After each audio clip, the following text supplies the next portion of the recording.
try our baked cookies. So this one guys is nabalitaan ko siya. May nag sa'min, nag-alok sa'min na bumili nito and then as a girlies talaga na mahilig sa cookies. And then at the same time kasi dapat igi-gift ko 'to dun sa friend namin na nag-birthday. Pero kasi dahil tag-ulan nga and then ulan na ulan, siyempre hindi natuloy.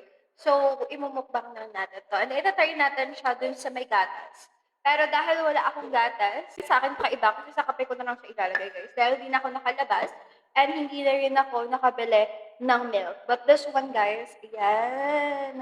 I don't know kung ano yung mga ano nila, yung mga flavor nila. Pero ang alam ko lang is merong cookie Oreo, merong cookie chocolate, merong red velvet. This one guys, hindi ko na talaga naantay na kainin siya. Actually, kinain ko na siya kanina. And then, papakita ko sa inyong video dito. Ayan. And then this one guys, pinakamasarap daw dito ay yung, ano ba yun? Basta yun. So, di ko talaga alam kung ano yung mga, ano nila, yung mga flavor nila. Pero let's try guys lahat. And ilalagay natin siya sa kape or isasusaw natin siya sa kape. Okay, so try natin sa kape. Guys, yung red velvet guys, I really love red velvet talaga. Meron kasi ako nakainan sa ano, meron ako nakainan guys dun sa may something or sa isang coffee shop na super sarap talaga nung red velvet nila. So, talagang, ayun, hindi ko siya makalimutan. Hindi ko makalimutan yung red velvet na yun. So, doon ko nagustuhan yung red velvet nung nakakain ako dun sa may coffee shop. But this one is red velvet. Let's try ng walang coffee.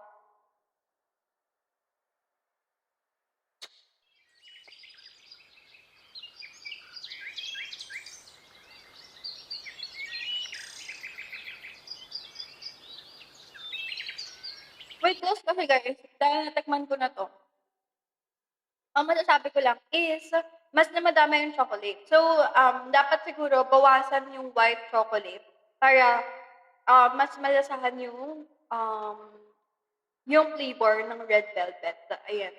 Yung nakainin ko kasi dun sa coffee shop na yun, guys, is mas malaki yung or mas madami yung red velvet, yung ano, red velvet niya or yung tinapay, yung pinaka-cookies ng red velvet kaysa dun sa may chocolate. Parang meron lang siyang cheese or meron siyang ano cheesecake tapos merong konti lang na white chocolate. So, kapag ganito guys, masarap siya kasi gusto ko talaga yung ano red velvet. So, try natin siya with coffee. Baka masarap din siya with coffee.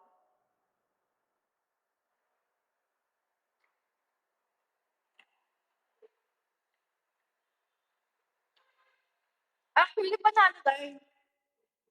Oh my God! 'Pag milk kasi alam ko, 'pag milk kasi mauumay ako, eh. Pero guys with coffee, oh my God, guys, you must try guys, with coffee. Cookies with coffee, grabe ang sarap. Naghahalo yung pait nung coffee kasi medyo tinapangan ko yung coffee. Naghahalo yung pait ng coffee and then yung tamis nito. So, hindi kayo magkakaroon ng diabetes. Kaya guys, masarap 'to. This one icy red velvet. Kainin ko na lahat. Milk, milk, milk. Mm. Guess what? Kuwait lang ako konti guys.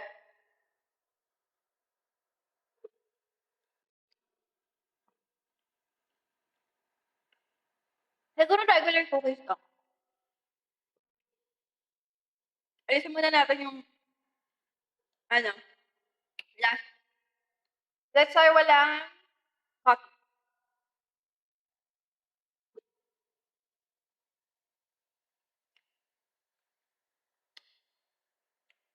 Mm.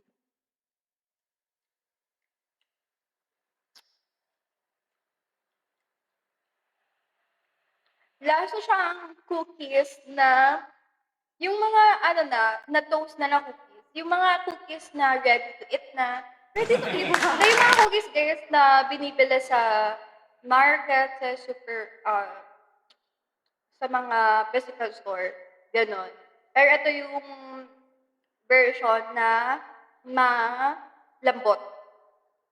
Natin yung red coffee. May nakasama pang red velvet. Actually guys, nag-overlap na sila.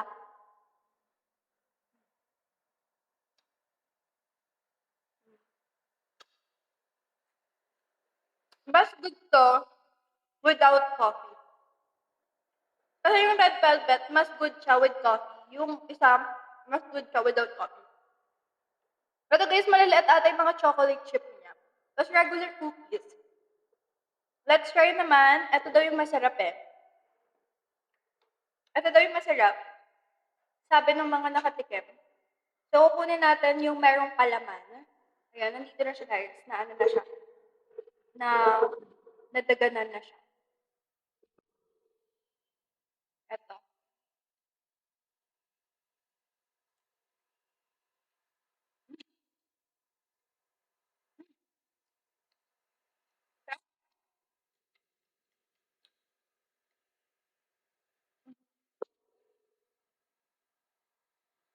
I don't know what this one. Meron siyang, yung nilalagay sa cake. Ano siya nun? At hindi matamis yung ganito niya. Yung pinaka-cookies niya, hindi super tamis. Yung tamis lang yung nandito sa may pinaka-cake. Ano, icing. Icing ata to. Nandito lang yung tamis, guys. Sakto. So far, eto. Ito na lang ang kakainin natin, guys. So, na-try ko siya with coffee. Try natin siya with coffee, guys. Yung, ayun, yung may icing.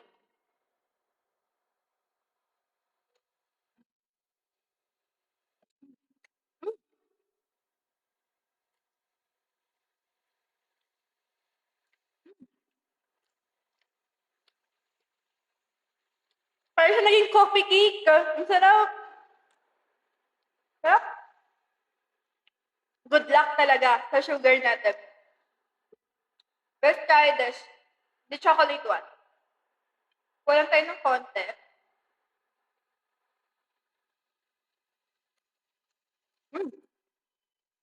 I love this.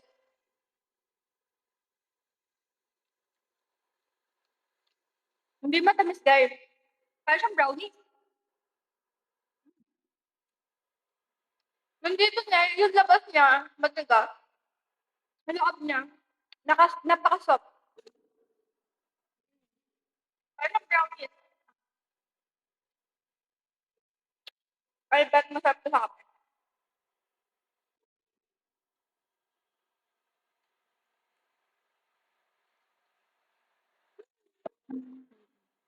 Sarap.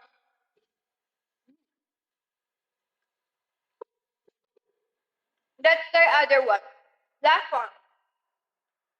Ang sarap naman yung mga ganito.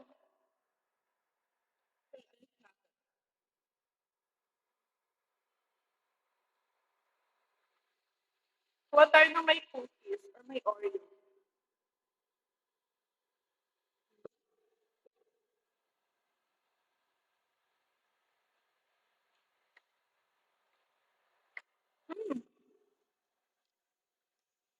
Ito guys, yung may ano Oreo. Sarap. I love it. Kuha tayo guys ng maliit na amount. Tapos isawsaw natin siya sa ano natin. Coffee.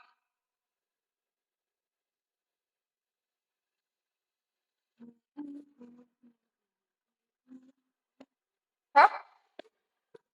Mas masarap yung Oreo. So far for me guys, the best, the happy.